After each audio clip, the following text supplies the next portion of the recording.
Je me suis réveillée à 6 heures du matin, comme d'habitude. Pas par envie, mais parce qu'avec l'âge, mon sommeil était devenu léger et intermittent. À 65 ans, j'avais appris à vivre avec, comme avec tant d'autres choses. Je suis restée allongée encore 5 minutes, rassemblant mes pensées, puis, en prenant soin de ne pas brusquer mes articulations douloureuses, je me suis assise au bord du lit. Mon lit, dans ma chambre, dans mon appartement. Même si, par moments, il me semblait que plus rien de tout cela ne m'appartenait. Dehors, Valmont s'éveillait à peine. Le quartier tranquille des Tilleuls, où j'avais vécu la majeure partie de ma vie, sommeillait encore dans la brume matinale. D'ici, je pouvais voir un tronçon de l'autoroute où les premières voitures rampaient déjà vers Paris. Autrefois, la voiture de mon Édouard était parmi elles, chaque matin, pendant 32 ans. Et puis, il est parti, et tout a changé. J'ai enfilé ma robe de chambre et j'ai quitté la pièce sans faire de bruit. L'appartement avait 3 chambres, mais il était spacieux, près de 120 mètres carrés. Édouard et moi l'avions acheté dans les années 80, quand les prix en Île-de-France n'étaient pas si fous. Puis nous avions aménagé les combles et construit une terrasse. Tant de projets, tant d'espoir, et maintenant, cette maison s'était transformée en un champ de bataille où j'étais le camp perdant. La cuisine était propre. Je faisais toujours la vaisselle avant de me coucher, peu importe ma fatigue. Les vieilles habitudes d'une infirmière des urgences ont la vie dure. L'ordre est primordial, surtout quand le chaos règne autour de vous. J'ai mis la bouilloire en marche et j'ai sorti ma seule petite joie. Une boîte de thé de qualité que j'achetais dans une petite boutique près de mon ancien lieu de travail. Delphine, ma belle-fille, ne buvait que du café en capsule et grimaçait quand je me préparais du thé. Pendant que l'eau chauffait, j'ai préparé la pâte à crêpes. Thierry, mon fils, les adorait depuis l'enfance, et malgré tout, je continuais à en faire chaque samedi. C'était peut-être ma façon de m'accrocher à au moins une tradition familiale. Un fil nous reliant au passé, quand nous étions une vraie famille. La porte a grincé au fond de l'appartement. C'était Olivier, mon plus jeune petit-fils. À 14 ans, il était déjà plus grand que moi, mais maigre et gauche comme un poulain. Ses cheveux bruns étaient toujours en bataille, ses yeux cachés derrière une longue frange, et son casque audio semblait collé à ses oreilles. « Bonjour, Olivier », lui ai-je souri. « Les crêpes seront prêtes dans 15 minutes. » Il a hoché la tête sans enlever son casque et s'est assis à la table de la cuisine, sa tablette entre les mains. J'avais cessé de prendre son comportement personnellement depuis longtemps. Au moins, il ne me répondait pas sèchement comme sa sœur aînée, Rachel. Même si je savais qu'Olivier était celui qui voyait et comprenait tout ce qui se passait dans la maison, mieux que quiconque. « Mamie, tu as vu mon pull bleu ?» Rachel a fait irruption dans la cuisine, déjà entièrement habillée et maquillée malgré l'heure matinale. À 17 ans, elle était une magnifique copie de sa mère. Même pommette haute, même nez droit, même cheveux châtains. Seuls ses yeux étaient comme ceux de Thierry, bruns, doux, hérités de mon défunt mari. « Je l'ai lavé hier, ma chérie. Il devrait être dans ton placard, sur la 2e étagère. »« J'ai déjà regardé, » a-t-elle répliqué sèchement, avant de s'adoucir aussitôt. « Désolée, mamie. Je suis juste en retard pour ma réunion de groupe pour le projet. » Un samedi matin. J'ai haussé les sourcils en retournant une crêpe. Les cours de prépa vétérinaire, tu te souviens? On fait un projet sur le traitement des animaux errants. J'ai hoché la tête, me souvenant. Rachel rêvait de devenir vétérinaire. Depuis qu'Édouard lui avait offert un livre sur les animaux sauvages pour ses 10 ans, elle était très déterminée. « Regarde dans le panier à linge dans la salle de bain », ai-je suggéré. J'ai peut-être oublié de l'étendre. Elle est partie en courant et est revenue 1 minute plus tard avec le pull recherché. « Merci, mamie. Tu es la meilleure », a-t-elle dit en m'embrassant sur la joue et en attrapant une crêpe directement dans la poêle. « C'est trop bon. » Marlène. La voix tranchante de Delphine me fit sursauter. Elle ne m'appelait jamais mamie, ni même par mon prénom composé. Juste Marlène, comme si nous avions le même âge ou étions collègues. « Vous avez encore déplacé mes affaires dans la salle de bain ?» Ma belle-fille se tenait sur le seuil, les mains sur les hanches. À 39 ans, elle était belle, mince, en forme, avec une posture parfaite. Gérante dans une chaîne de laverie automatique, elle s'habillait toujours comme si elle se rendait à un entretien d'embauche dans une grande entreprise. Pantalon strict, chemisier, bijoux minimalistes. Ses cheveux blonds étaient tirés en un chignon serré qui accentuait ses traits anguleux. J'ai juste essuyé les étagères, Delphine. Tous tes pots sont là où tu les as laissés. Je ne trouve pas ma crème pour les mains, a-t-elle plissé les yeux. Celle que Thierry m'a offerte pour notre anniversaire. Elle est peut-être dans la chambre, ai-je suggéré prudemment, tout en continuant à retourner les crêpes. Je la garde toujours dans la salle de bain, a-t-elle claqué. Dans le tiroir de droite, où se trouvent toutes mes autres affaires. Celles que vous déplacez tout le temps. Olivier a doucement ricané derrière moi, les yeux rivés sur sa tablette. Rachel a levé les yeux au ciel. Maman, j'ai vu ta crème sur ta table de chevet, a-t-elle dit, en fourrant le dernier morceau de crêpe dans sa bouche. Je dois y aller. Je suis en retard. Delphine a pincé les lèvres, sans adresser de remerciements ni à sa fille, ni à moi. Elle a simplement tourné les talons et est partie, laissant derrière elle une traînée de parfums chers et de reproches silencieux. J'ai déposé les crêpes finies sur un grand plat et je les posais sur la table à côté du sirop d'érable, une autre tradition familiale. Thierry est apparu au moment où je finissais de laver la poêle. 42 ans, une calvitie naissante et un petit ventre. Il ressemblait encore au petit garçon que je portais dans mes bras. Mon fils unique, ma fierté et ma douleur. Bonjour, maman. Il a bâillé en s'étirant. Des crêpes, tu es un miracle. À des moments comme celui-ci, je voulais croire que tout n'était pas perdu, que mon garçon était toujours là, à l'intérieur de cet homme fatigué et sans colonne vertébrale qui laissait sa femme régenter la maison de sa mère. Ton père disait qu'un samedi sans crêpes n'était pas un vrai samedi. Ai-je souri en lui versant une tasse de café. Thierry a hoché la tête sans lever les yeux. Nous savions tous les deux qu'il n'aimait pas que je parle d'Édouard. Cela le mettait mal à l'aise, lui rappelant à quel point les choses avaient changé depuis sa mort, il y a 5 ans. Delphine est revenue dans la cuisine, tenant ostensiblement la crème dans ses mains. Elle était sur la table de chevet, comme Rachel l'a dit, a-t-elle déclaré en me jetant un bref regard. La prochaine fois, Marlène, ne touchez pas à mes affaires, d'accord ? Chacun a besoin de son espace personnel. J'ai hoché la tête en silence, même si j'avais tant de choses à dire. Que mon espace personnel était violé depuis longtemps. Que cet appartement était ma propriété, pour laquelle je payais encore le crédit immobilier. Que je les avais laissés emménager après que Thierry a été licencié de son précédent emploi, pensant que ce serait temporaire, 1 an tout au plus, jusqu'à ce qu'il se remette sur pied. Mais 3 ans s'étaient écoulés. À la place, je me suis versé un peu plus de thé et je me suis approché de la fenêtre. Du 8e étage, on avait une vue sur la ville, les collines lointaines et par temps clair, même un bout de la Seine. Aujourd'hui, le ciel était couvert d'une légère brume. Un matin typique de la région parisienne. Maman, Delphine et moi allons à l'anniversaire de Roy ce soir, a dit Thierry en mâchant une crêpe et en l'arrosant de café. Tu resteras avec les enfants. Ce n'était pas une question, c'était une affirmation. Comme toujours. Il ne demandait jamais si cela m'arrangeait ou si j'avais des projets. Il me mettait simplement devant le fait accompli. Bien sûr, ai-je dit en me tournant vers lui avec un sourire. J'ai un nouveau livre que je voulais lire en paix. Super, a dit Delphine en sortant un yaourt du réfrigérateur. Au fait, j'ai remarqué que vous avez encore utilisé mon shampoing. Le français. Je vous avais demandé de ne pas y toucher, Marlène.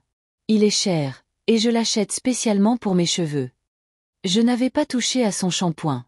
J'avais le mien, un shampoing ordinaire du supermarché. Mais il était inutile de discuter. Je suis désolée, Delphine. Je ne le ferai plus. Elle a hoché la tête comme si elle acceptait les excuses d'un vassal et s'est assise à table à côté de son mari.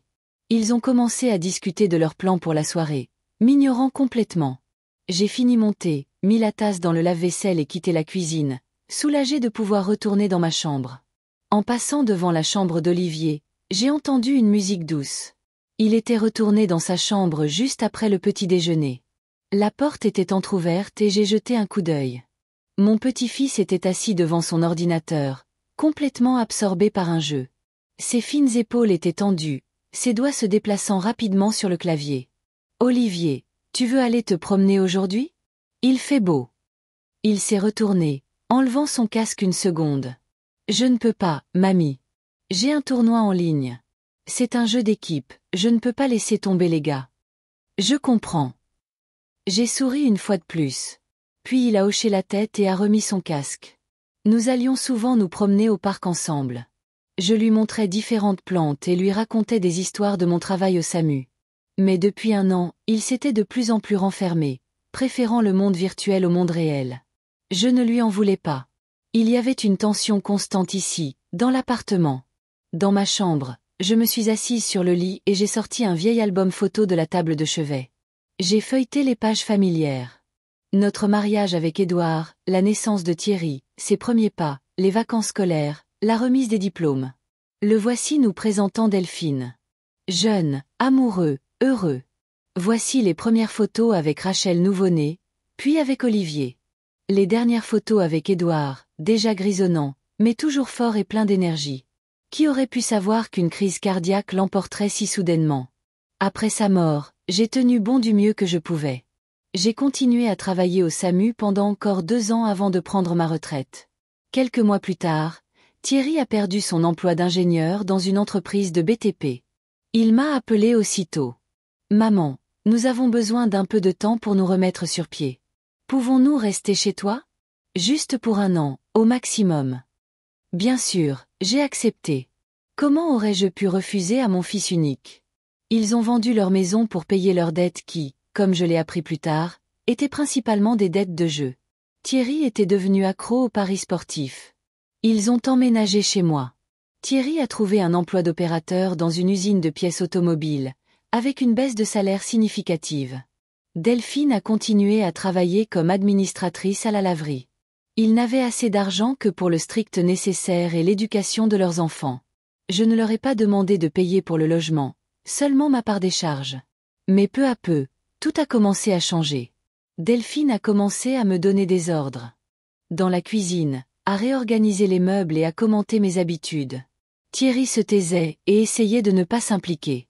Au début, j'ai essayé de défendre délicatement mes limites, mais chaque fois, cela se terminait par une guerre froide silencieuse qui blessait les enfants, et j'ai commencé à céder. Sur de petites choses, sur des choses insignifiantes, puis sur des choses plus sérieuses. J'ai rangé l'album dans la table de chevet quand j'ai entendu frapper à la porte. C'était Rachel. Elle était rentrée de ses cours plus tôt que prévu. « Mamie, je peux entrer ?»« Bien sûr, ma chérie. » Elle s'est glissée à l'intérieur et a fermé la porte derrière elle. Elle a regardé autour d'elle comme pour vérifier que nous étions seuls et s'est assise à côté de moi sur le lit. « Je voulais m'excuser pour maman, » dit-elle doucement. « Pour ce qu'elle a dit ce matin sur le shampoing et tout le reste. »« Ce n'est rien, ma chérie. Ne t'inquiète pas. Mais ce n'est pas juste. » La colère a brillé dans ses yeux. « C'est ta maison, et elle agit comme si tu étais. » Elle s'interrompit. « Comme si j'étais une invitée qui profite de votre hospitalité, » ai-je suggéré doucement. Rachel a hoché la tête en se mordant la lèvre. J'ai parlé à papa, mais il balaie ça d'un revers de main. Il dit que tout va bien, que tu aimes t'occuper de nous. J'ai soupiré. Thierry avait toujours été un maître de l'auto-illusion. Tu sais, j'ai pris la main de ma petite fille. Parfois, il est plus facile pour les gens d'ignorer les problèmes que de les affronter. Ton père, c'est un homme bon, Rachel. Il a juste peur des conflits. Tout comme toi. Elle me regarda droit dans les yeux. Mamie, pourquoi les laisses-tu te traiter comme ça? C'est ton appartement. Tu pourrais. Quoi? Vous mettre tous à la porte? J'ai secoué la tête. Vous êtes ma famille. Vous êtes tout ce qu'il me reste. Rachel m'a serré dans ses bras, pressant sa joue contre mon épaule. Tu sais, j'ai noté tes histoires, dit-elle de manière inattendue. Celles que tu m'as racontées sur ton travail au SAMU, sur les interventions difficiles, les vies que tu as sauvées. Tu étais si courageuse, mamie. Qu'est-il arrivé à cette femme? Je ne savais pas quoi répondre. Où était la Marlène Herry qui n'hésitait pas à se précipiter dans des immeubles en feu? Qui pouvait prendre des décisions difficiles en quelques secondes qui déterminaient la vie des gens? Qui n'avait pas peur de remettre à leur place des médecins arrogants quand elle avait raison? Qui portait son uniforme avec fierté et connaissait sa propre valeur? Elle est toujours là, dis-je en touchant ma poitrine. Juste un peu fatiguée. Rachel a hoché la tête avec compréhension et s'est levée. Je dois finir mon projet, mais je voulais que tu saches qu'Olivier et moi sommes de ton côté. Toujours. Quand elle est partie, je suis restée assise, immobile, pendant un long moment, à regarder par la fenêtre. Dehors, Valmont continuait à vivre sa vie. Une ville française ordinaire où des familles ordinaires avec des problèmes ordinaires vivaient dans des maisons ordinaires. On frappa de nouveau à la porte, cette fois plus fort. Marlène. C'était Delphine. Je veux laver les rideaux du salon. Pouvez-vous m'aider à les descendre? J'ai pris une profonde inspiration, me préparant à quitter mon refuge et à retourner à la réalité, où je n'étais pas la maîtresse de maison, mais une servante dans ma propre maison. Bien sûr, Delphine. J'arrive. Tu sais, Marlène, parfois je ne comprends pas comment tu peux supporter ça. Laure Fouché remua vigoureusement le sucre dans son café, même s'il était dissous depuis longtemps. Nous étions assises dans notre café préféré, le Merle Bleu, un endroit sans prétention à 2 rues de la bibliothèque municipale où Laure travaillait comme bibliothécaire depuis 27 ans. J'ai baissé les yeux, fixant mon thé. Contrairement à la maison, il était faible. Mais au moins, Laure était là, la seule personne à qui je pouvais parler ouvertement. Ce n'est pas si terrible. J'ai essayé de sourire, mais c'était peu convaincant. Arrête. Laure plissa les yeux. À 63 ans, elle était aussi directe qu'à l'époque où nous nous sommes rencontrés au lycée. Tu te laisses faire dans ta propre maison. J'ai soupiré, admettant ma défaite. Laure voyait toujours clair en moi. Qu'est-ce que je suis censée faire? Les mettre dehors? C'est ma famille. Les familles ne se traitent pas comme ça, dit-elle en posant sa tasse sur la table avec une telle force que quelques gouttes de café éclaboussèrent la soucoupe. Écoute, Marlène, je te connais depuis 50 ans. Où est la femme qui a un jour tenu tête à un tyran ivre 2 fois plus grand qu'elle parce qu'il faisait du mal à sa petite amie? J'ai souri involontairement en me souvenant de l'incident. J'avais 19 ans. Laure et moi revenions d'une soirée dansante, et sur le parking, nous avons vu un grand type bousculer une fille en pleurs. Sans réfléchir, je me suis interposée. C'était il y a longtemps. J'ai secoué la tête. Nous étions jeunes et stupides. Non, c'était courageux et juste. Laure se pencha en avant. Tu te souviens quand tu travaillais au SAMU? Combien de vies tu as sauvées? Combien de fois tu as pris des décisions difficiles sous pression? Où est cette Marlène? J'ai fermé les yeux et les souvenirs ont afflué. 28 ans au SAMU. D'abord comme infirmière, puis comme chef d'équipe. Des interventions sans fin, des nuits blanches, l'adrénaline dans le sang et le sentiment de faire quelque chose d'important. Je me suis souvenu de l'accident sur l'autoroute où notre équipe a dû extraire 5 victimes d'un minibus accidenté. Je me souviens d'avoir accouché un bébé dans un ascenseur d'un gratte-ciel en panne de courant, devant utiliser une lampe de poche pour l'accouchement. Je me souviens de l'incendie dans la maison de retraite où nous avons secouru des personnes âgées, dont beaucoup ne pouvaient pas marcher seules. Dans ces moments, je n'ai jamais hésité ni douté de moi. Je savais quoi faire et je le faisais. Tu étais forte. La voix de Laure me ramena au présent. Qu'est-il arrivé à cette femme? Elle a vieilli. J'ai souri amèrement. Et elle s'est retrouvée seule. N'importe quoi. Laure a agité la main. Je ne rajeunis pas, et mon mari est mort il y a 8 ans. Mais je ne laisse personne me marcher sur les pieds, et tu ne devrais pas non plus. Je n'ai rien dit, regardant par la fenêtre les gens qui passaient. Valmont avait changé ces dernières années, devenant plus peuplé et bruyant. Ou peut-être que c'était moi qui avais changé, devenant plus silencieuse et plus discrète. Raconte-moi ce qui se passe, dit Laure en poussant une assiette de tarte au citron vers moi. Et mange. Tu as maigri. J'ai docilement pris ma fourchette, sachant qu'il était inutile de discuter. C'est comme d'habitude. Delphine commande tout le monde. Thierry se tait. Ils traitent tout dans la maison comme si c'était à eux, mais me critiquent constamment si je touche à leurs affaires. Delphine me critique pour chaque petite chose. Que je n'ai pas bien lavé la vaisselle. Que j'ai écouté la radio trop fort. Que j'ai abîmé son chemisier en le lavant. Et Thierry, que dit ton fils? Rien. J'ai secoué la tête. Ou il balaie ça d'un revers de main. Maman, tu connais Delphine, elle aime juste tout contrôler. Comme si c'était une excuse. Et les enfants? Comment vont tes petits-enfants? Mon visage s'est adouci. Rachel comprend ce qui se passe. Parfois, elle essaie de me défendre, mais elle a du mal avec sa mère. Olivier, il s'est renfermé dans son propre monde. Ordinateur, jeux, casque. Avant, on se promenait et on parlait beaucoup. Maintenant, il ne quitte presque jamais sa chambre. Cette situation n'est clairement pas saine. Laure a tapoté la table avec son ongle. Pour aucun de vous. Tu dois faire quelque chose, Marlène. Quoi exactement? J'ai écarté les mains. Ils vivent avec moi depuis 3 ans. Ils n'ont pas d'argent pour leur propre logement. Si je les mets dehors, où iront-ils? Tu n'es pas obligé de les mettre dehors, Laure a levé les yeux au ciel. Mais tu dois fixer des limites. C'est ta maison, et tu mérites le respect. Rappelle-le leur. Je suis restée silencieuse, pensant à ces paroles. Quelque chose a remué en moi. La même détermination que j'avais connue autrefois, mais elle s'est vite estompée, submergée par la peur d'être complètement seule. J'y réfléchirai, ai-je finalement dit. Je te le promets. Laure a ricané sceptiquement, mais a changé de sujet, se mettant à parler du nouveau système informatique qu'ils installaient à la bibliothèque et de la façon dont cela rendait fou tous les employés de plus de 40 ans. Je suis rentrée vers 17 heures, chargée de courses. Thierry faisait habituellement les courses, mais aujourd'hui, il faisait des heures supplémentaires. Du moins, c'est ce qu'il disait. L'appartement était exceptionnellement calme. La porte d'Olivier était fermée. Il jouait probablement encore. Rachel, à en juger par le mot sur le réfrigérateur, était allée chez une amie pour réviser un contrôle et rentrerait pour le dîner. Des voix étouffées provenaient de la chambre de Thierry et Delphine. Je suis entrée discrètement dans la cuisine et j'ai commencé à déballer les courses. Tu es sérieux, Thierry? 12 000 euros? La voix de Delphine résonnait de colère, même à travers la porte fermée. C'est toutes nos économies. Je me suis figée, à l'écoute. Je savais que c'était mal d'écouter aux portes, mais je ne pouvais pas bouger. J'étais sûre que les Lakers allaient gagner. La voix de Thierry semblait pathétique. Ils avaient une super série de victoires. Je me fiche de leur série de victoires. Delphine criait presque.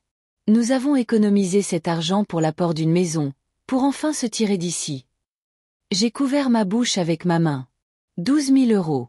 Thierry avait perdu 12 000 euros au jeu. Je vais le regagner. Je te le promets. Sa voix semblait désespérée. J'ai un système. Je viens de commencer à l'utiliser. Un système. Le rire hystérique de Delphine a résonné à mes oreilles. Ton système nous a conduits dans la maison de ta mère il y a 3 ans. Je pensais que tu avais arrêté après la dernière fois. Écoute, chérie, dit Thierry plus doucement, essayant de la calmer. Je vais tout rembourser. On m'a proposé des quarts de travail supplémentaires à l'usine, et je peux demander à ma mère. Non, a claqué Delphine. J'en ai assez de ces faveurs. Je ne vais pas devenir encore plus dépendante de ta mère. J'ai soigneusement posé le sac de légumes sur la table, essayant de ne pas faire de bruit. Mon cœur battait la chamade. Thierry avait replongé, et il m'avait encore menti. Il n'y avait pas d'heures supplémentaires aujourd'hui. Il était probablement chez un bookmaker en train de flamber les dernières économies de la famille. La porte de la chambre s'est ouverte brusquement, et j'ai à peine eu le temps de me tourner vers le réfrigérateur, faisant semblant de ranger les courses. Delphine est sortie en trombe de la pièce, claquant la porte si fort que les vitres ont tremblé. « Oh, Marlène !» Elle s'est arrêtée en me voyant. « Vous êtes déjà de retour. » Ses yeux étaient rouges, de larmes ou de colère. Ses cheveux étaient en désordre et ses joues étaient rouges. Je ne l'avais jamais vue aussi désemparée. Je viens d'arriver. J'ai souri aussi naturellement que possible. J'ai tout acheté pour le dîner. Je pensais faire un gratin de thon. Thierry adore ça. Delphine m'a regardé pendant quelques secondes comme si elle ne comprenait pas ce que je disais. Puis elle a secoué la tête.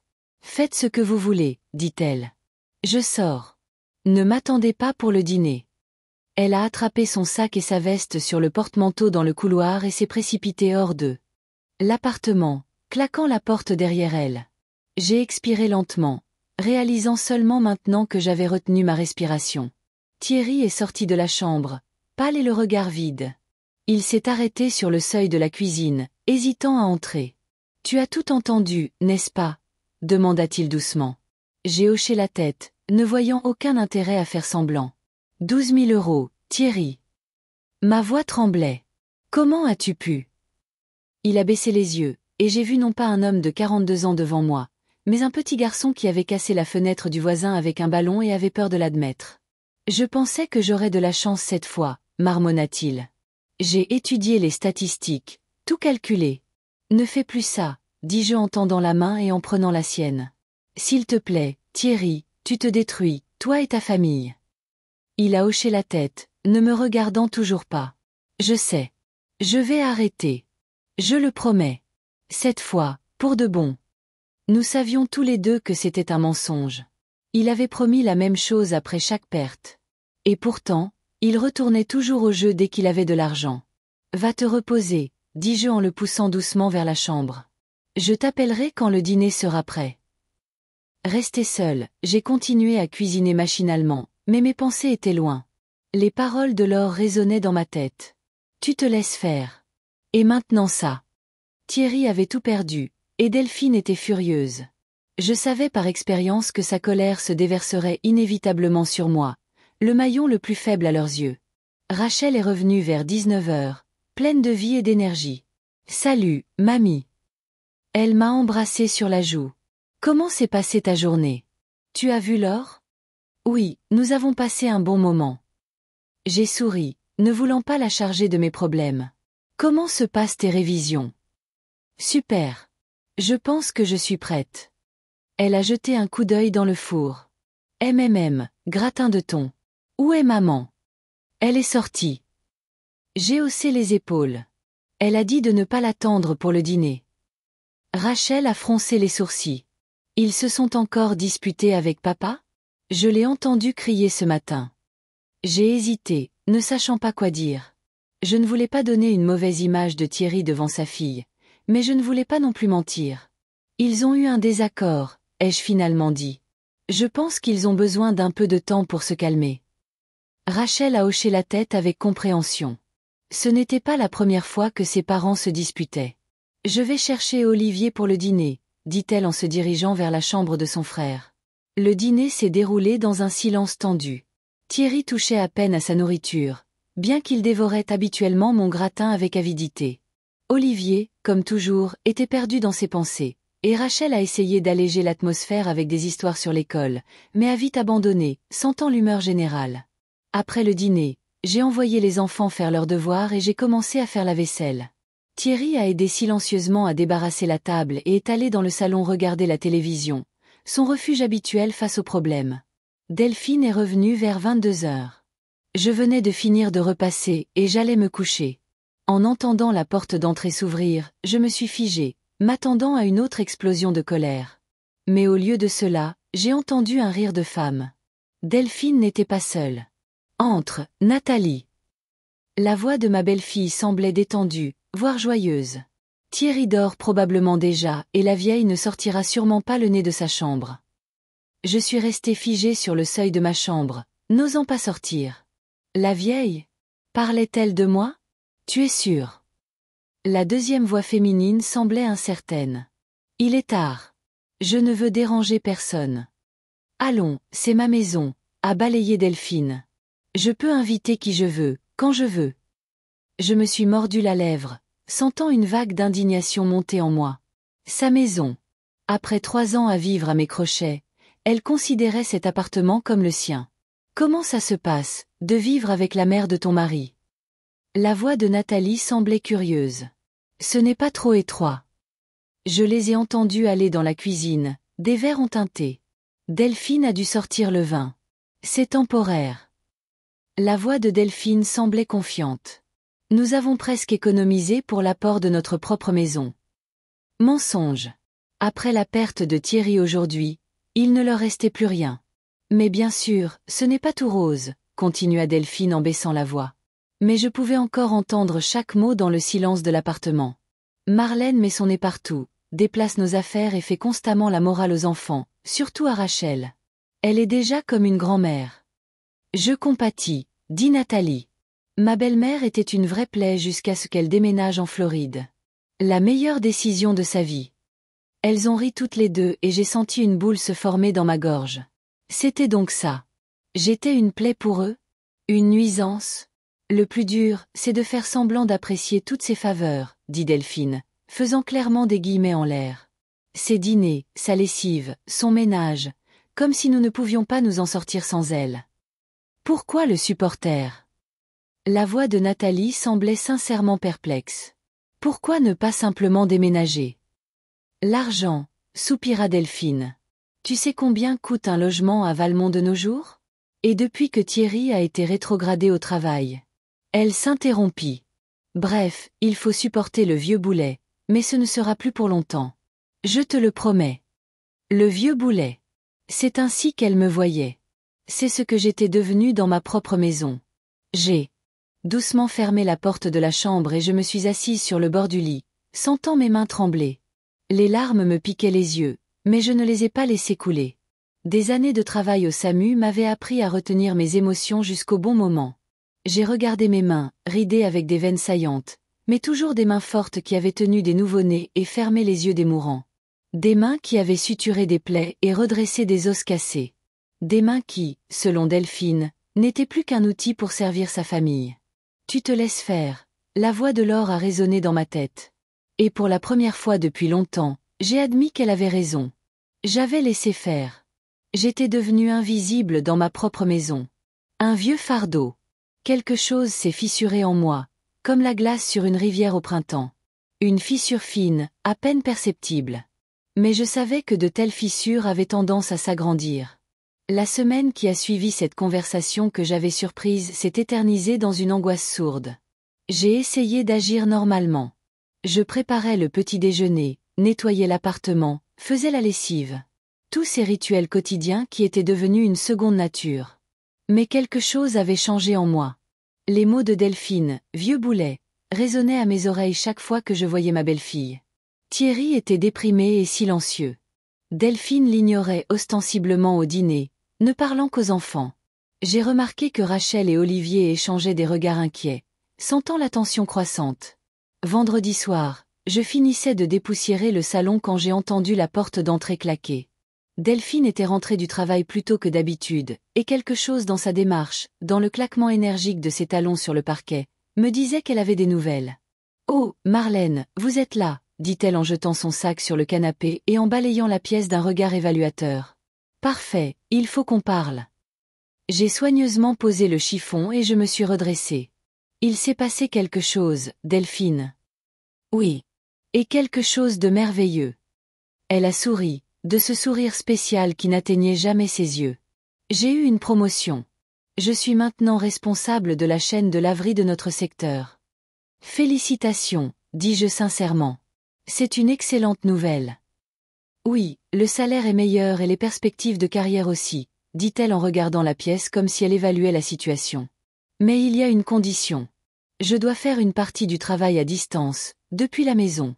J'ai besoin d'un bureau à domicile. » Quelque chose a remué en moi, un mauvais pressentiment que j'ai immédiatement essayé de réprimer. « On pourrait peut-être réaménager une partie du salon, » ai-je suggéré. « On pourrait mettre un bureau près de la fenêtre, où il y a une bonne lumière. » Non, Marlène, elle a secoué la tête. J'ai besoin d'un espace séparé où personne ne me dérangera. Je pensais à votre chambre. Je me suis figée, n'en croyant pas mes oreilles. Ma chambre. Oui. Elle a hoché la tête comme si c'était la suggestion la plus naturelle du monde. C'est la pièce la plus lumineuse et la plus spacieuse après celle de Thierry et la mienne. Et franchement, elle est trop grande pour une seule personne, surtout avec vos biens minimalistes. Mes biens minimalistes. Depuis des années, je me débarrassais de mes affaires pour faire de la place à ces camelotes. Je lui avais donné des étagères dans mes placards, des tiroirs dans mes commodes, de l'espace dans le débarras. Et maintenant elle voulait me prendre mon dernier bout d'espace personnel. Où vais-je dormir? Ma voix était basse, presque soumise. On peut aménager le débarras, Delphine haussa les épaules. C'est petit, mais il y a assez de place pour un lit et une table de chevet. Vous n'y faites que dormir, de toute façon, n'est-ce pas? J'ai senti une vague de colère monter en moi, mais des années à réprimer mes sentiments ont pris le dessus. Je dois y réfléchir, Delphine, dis-je d'un ton égal. Ce sont de grands changements.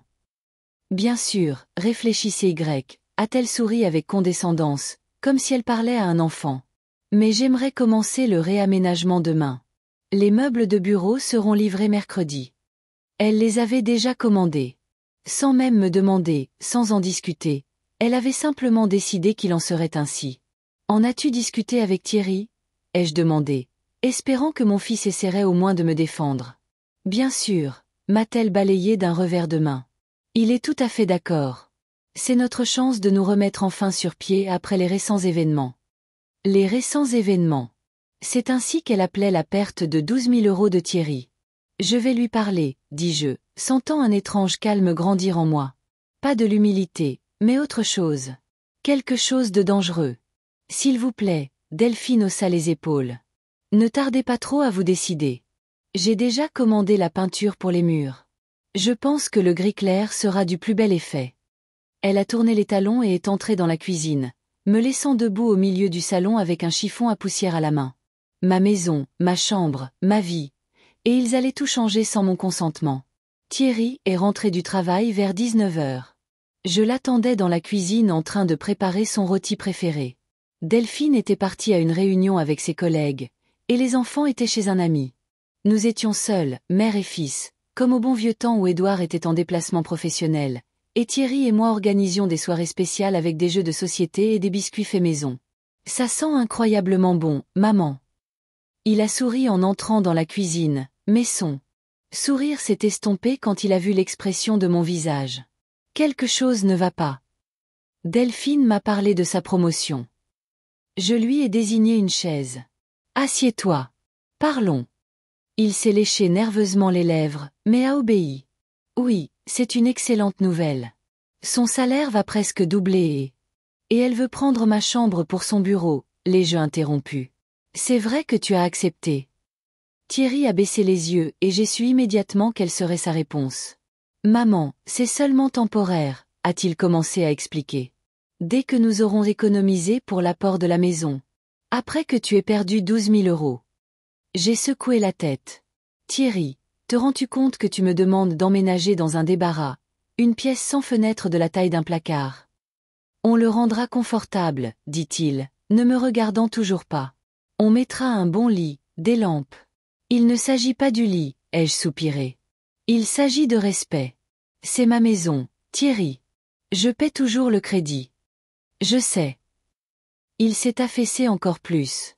Et nous te sommes reconnaissants de nous laisser vivre ici. Mais c'est une chance pour Delphine, pour nous tous. Avec son nouveau salaire, nous pourrons économiser plus vite pour notre propre logement. Et combien de temps cela prendra-t-il? J'ai regardé mon fils, essayant de voir en lui l'homme responsable qu'Édouard et moi avions espéré élever. 1 an, 2, 5? Quand as-tu fait quelque chose pour toi-même pour la dernière fois, au lieu de te laisser porter et de céder à Delphine? Ce n'est pas juste. Il a finalement levé les yeux et j'ai vu une lueur de blessure dans ses yeux. J'essaie de subvenir aux besoins de ma famille. Oui, j'ai fait une erreur avec ces paris, mais je travaille dessus. Et la promotion de Delphine est notre chance de redresser la barre. En faisant vivre ta mère dans un placard. J'ai secoué la tête. Thierry, ce n'est pas juste. Et tu le sais. Il est resté silencieux, fixant son rôti intact. Je pouvais voir la lutte sur son visage. Une partie de lui savait que j'avais raison, mais une autre, plus forte, avait peur de tenir tête à sa femme. Je vais parler à Delphine, dit-il finalement. Peut-être qu'on peut trouver une solution. Je savais qu'il ne le ferait pas. Ou qu'il ferait semblant de lui parler, puis me dirait que Delphine n'était pas d'accord. Comme toujours. D'accord, ai-je hoché la tête, décidant de lui donner une dernière chance de montrer un peu de courage. Parle-lui. Le reste de la soirée s'est déroulé dans un silence tendu. Thierry est allé dans le salon regarder la télévision, et je suis restée longtemps assise dans la cuisine, à passer en revue les options possibles dans ma tête. Le débarras était vraiment minuscule, environ 6 mètres carrés, sans fenêtre et avec une seule ampoule nue suspendue au plafond. La perspective d'y passer le reste de ma vie était déprimante. Mais ce qui me déprimait le plus, c'était la pensée de devoir me séparer des choses qui ne rentreraient pas dans mon nouveau « chez moi ». Surtout la collection de disques vinyles qu'Édouard et moi avions mis toute une vie à constituer.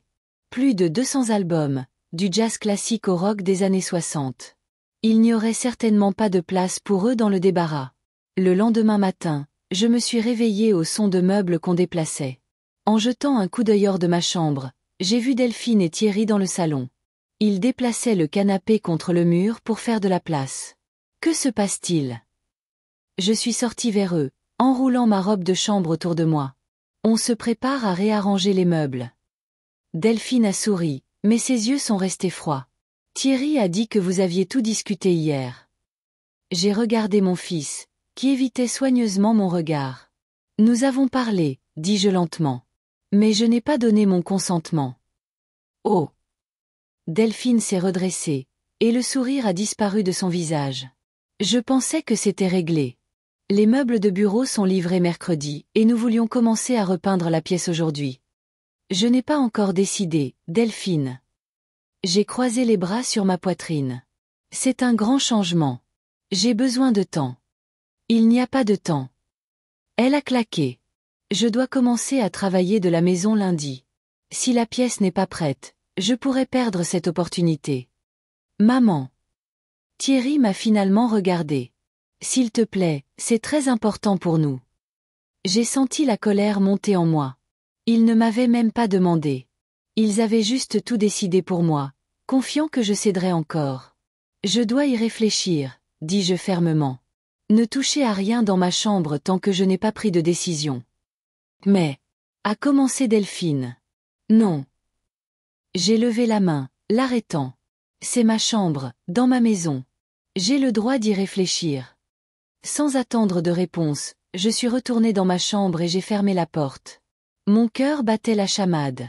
Pour la première fois depuis longtemps, j'avais ouvertement défié Delphine, et c'était libérateur. J'ai passé toute la journée à réfléchir à la situation. Une partie de moi voulait céder, comme toujours, pour le bien de la paix dans la famille. Une autre partie, la Marlène déterminée du passé, se rebellait contre une nouvelle humiliation. Le soir, je n'avais toujours pas pris de décision finale. Vers 18 heures, on a frappé à ma porte.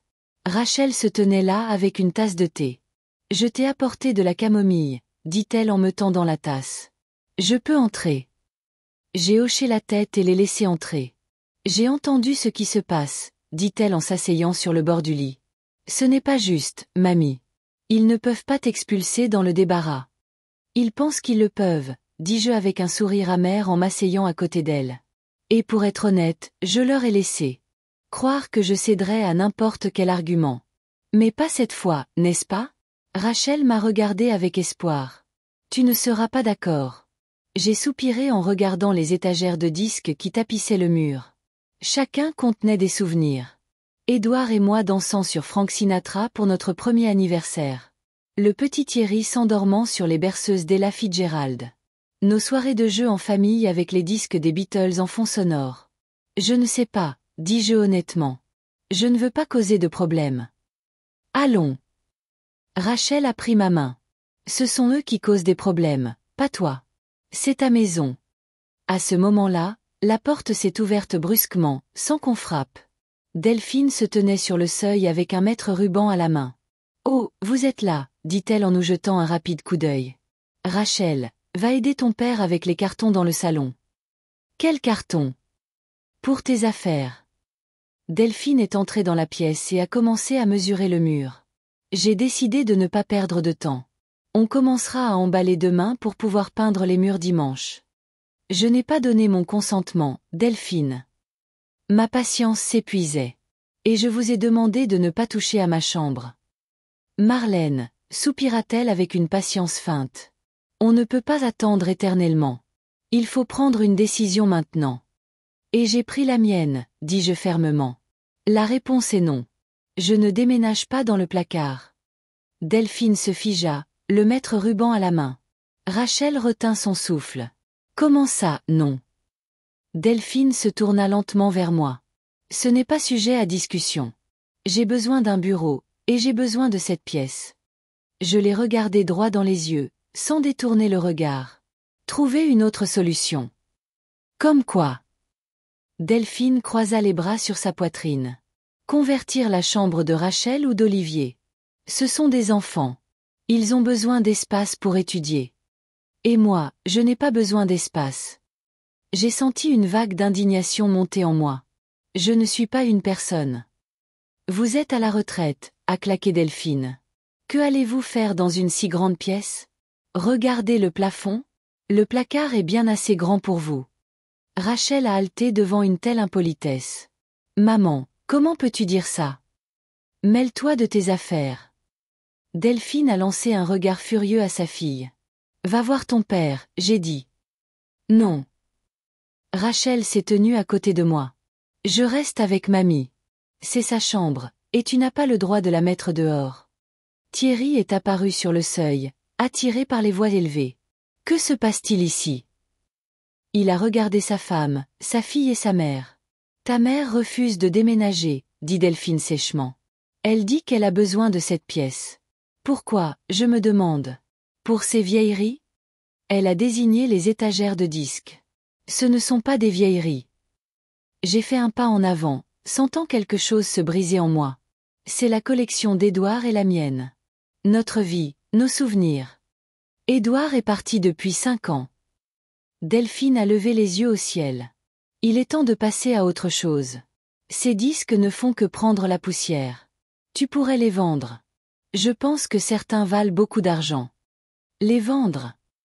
J'ai senti le sang quitter mon visage. Tu veux vendre mes disques? Pourquoi pas? Delphine haussa les épaules. Personne ne les écoute de toute façon, et nous avons besoin d'argent. Vous avez toujours besoin d'argent. J'ai secoué la tête. Mais pas au détriment de mes souvenirs. Delphine, intervint Thierry avec incertitude. Peut-être qu'on peut vraiment trouver une autre solution. Les disques de maman. Oh mon Dieu, ne commence pas. Delphine l'interrompit d'un geste de la main. Je pensais que nous avions tout discuté. Nous avons besoin de ce bureau. C'est notre chance de sortir enfin des dettes dans lesquelles tu nous as mis. Ne parle pas comme ça devant les enfants. Thierry pâlit. Qu'est-ce que je suis censé dire? Faire semblant que tout va bien? Delphine a haussé la voix. Nous avons besoin d'argent. J'ai besoin d'un bureau et je l'aurai, même si je dois jeter toutes ces vieilleries à la décharge. Elle a attrapé un des disques sur l'étagère, un album rare de Chet Baker qu'Édouard m'avait offert pour notre dernier anniversaire. Non. Je me suis élancée, essayant d'attraper le disque. N'ose pas y toucher. Ou quoi? Delphine a reculé, tenant le disque au-dessus de sa tête. Qu'est-ce que tu vas faire, Marlène? Nous mettre dehors? Elle a ri. Allons. On sait tous que tu as trop peur d'être seule. Tu ne vis encore ici que parce que nous te supportons.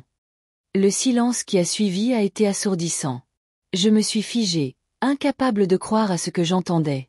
Thierry regardait sa femme avec des yeux écarquillés. Rachel a porté la main à sa bouche. Qu'est-ce que tu as dit? Ma voix semblait méconnaissablement calme. Tu m'as entendu. Delphine a baissé la main avec le disque mais ne l'a pas remis sur l'étagère. Il est temps de faire face à la vérité. C'est notre maison maintenant. Nous vivons ici. Nous élevons nos enfants ici. Et vous? Vous n'êtes qu'une vieille femme qui s'accroche au passé et nous empêche d'avancer. Delphine. Thierry a enfin trouvé sa voix. Tu dépasses les bornes. Non, c'est elle qui dépasse les bornes. Delphine a pointé son doigt sur moi. En refusant de céder la pièce dont nous avons besoin. Égoïste, vieille. Assez. J'ai levé la main, arrêtant le flot d'insultes. Quelque chose en moi avait changé. C'était comme si un mur s'était effondré, retenant tout ce que j'avais ressenti ces dernières années. Tu as raison sur un point, Delphine. Il est temps de faire face à la vérité. J'ai regardé autour de moi dans la pièce. Ma chambre dans mon appartement. L'appartement pour lequel je payais encore avec ma modeste pension. L'appartement où j'avais permis à ma belle-fille de me commander, de m'humilier, de me traiter comme une servante. C'est ma maison, dis-je doucement mais fermement. Mon appartement. Celui pour lequel je paie. Celui dans lequel je vous ai laissé emménager il y a 3 ans par pitié. Parce que vous ne pouviez pas vous permettre de louer ailleurs après que Thierry ait perdu tout son argent au jeu. Delphine pâlit mais continua à me regarder d'un air de défi. Et alors? Tu ne peux pas nous mettre dehors. Tu ne peux pas vivre seul. Tu as peur d'être seul. Tu as plus besoin de nous que nous n'avons besoin de toi. Ce n'est pas vrai. J'ai secoué la tête. J'ai réussi à m'en sortir seule pendant 2 ans après la mort d'Édouard. Je peux m'en sortir maintenant. J'ai regardé Thierry, qui se tenait là, pâle et confus, ne sachant pas de quel côté se ranger. J'ai supporté tout ça parce que vous êtes ma famille. Ai-je continué? Je pensais vous aider. Mais je me suis trompée. Je n'aidais pas. Je vous laissais m'utiliser.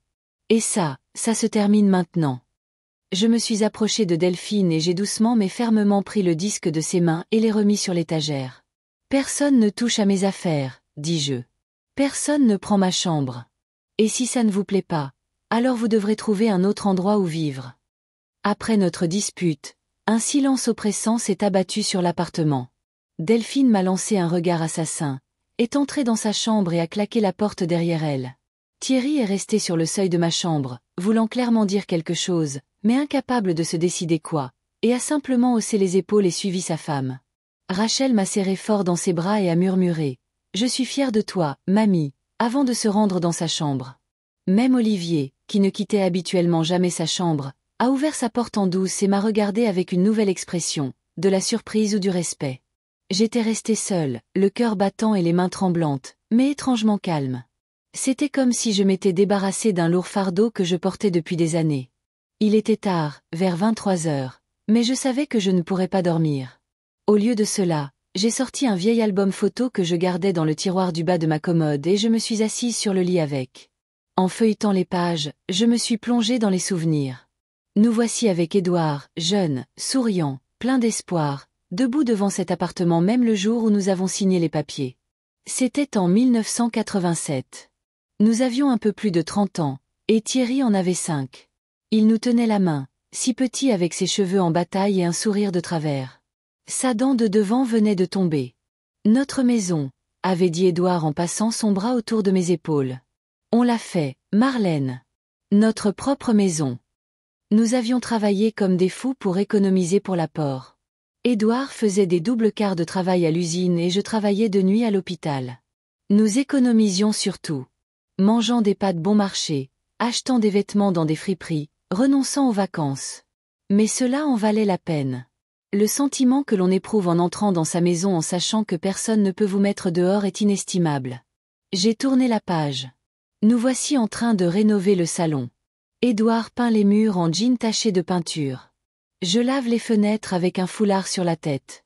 Et Thierry transporte de petits outils avec un air important. Nous avons fait toutes les rénovations nous-mêmes, sans engager d'ouvriers. Nous économisions chaque euro. Mais quel plaisir nous avions!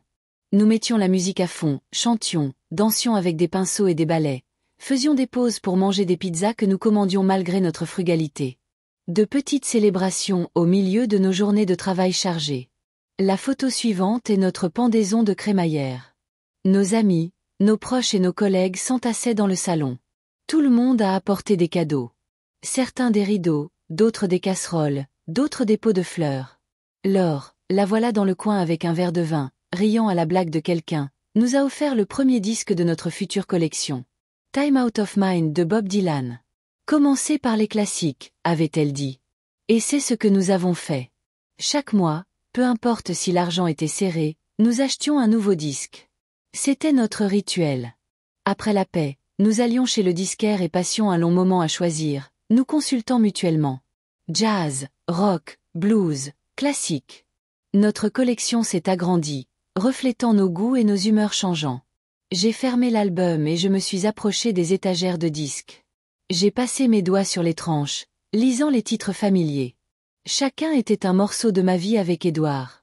Nos premières années dans cet appartement, la naissance de Thierry, son enfance, nos vacances en famille et nos soirées tranquilles où nous nous asseyions simplement dans le salon en écoutant de la musique et en parlant de tout et de rien. Édouard disait toujours que la musique était le langage de l'âme. Il aimait le jazz plus que tout, surtout Miles Davis et Chet Baker. J'étais plus fan de rock classique et de folk, Bob Dylan, Simon & Garfunkel, Joni Mitchell, mais nous trouvions des compromis. Nous découvrions de nouvelles choses ensemble, créions notre propre monde musical. Et maintenant, Delphine voulait tout jeter ou le vendre comme de la camelote, comme des déchets inutiles, pour faire de la place pour son bureau dans ma maison. Je suis retournée au lit et je me suis assise, regardant par la fenêtre Valmont la nuit. Les lumières de la ville scintillaient dans l'obscurité, reflétant les étoiles. Édouard aimait cette vue. Parfois, le soir, nous restions simplement à la fenêtre, nous serrant dans les bras l'un de l'autre, et regardions la ville. Imagine combien de vies, combien d'histoires se déroulent en ce moment même derrière chacune de ces fenêtres, disait-il. Que dirait-il s'il pouvait voir ce que notre famille était devenue après sa mort? Que me conseillerait-il de faire? Je connaissais la réponse. Édouard a toujours appris à Thierry à respecter les autres et à prendre la responsabilité de ses actes. Il n'approuverait pas la façon dont son fils laisse sa femme me traiter. Et il ne serait certainement pas resté silencieux si quelqu'un avait essayé de l'expulser de sa propre chambre. Comment ai-je pu laisser les choses en arriver là? La pensée me hantait, me forçant à revivre et à analyser les événements des dernières années. Après la mort d'Édouard, j'étais anéanti. Une crise cardiaque soudaine l'a emporté à l'âge de 64 ans. Il n'a même pas pu prendre sa retraite, n'a pas vu Rachel entrer au lycée, n'a pas vécu pour voir la naissance d'Olivier. C'était si injuste, si douloureux que je me sentais engourdi. La première année, je n'ai fait qu'exister.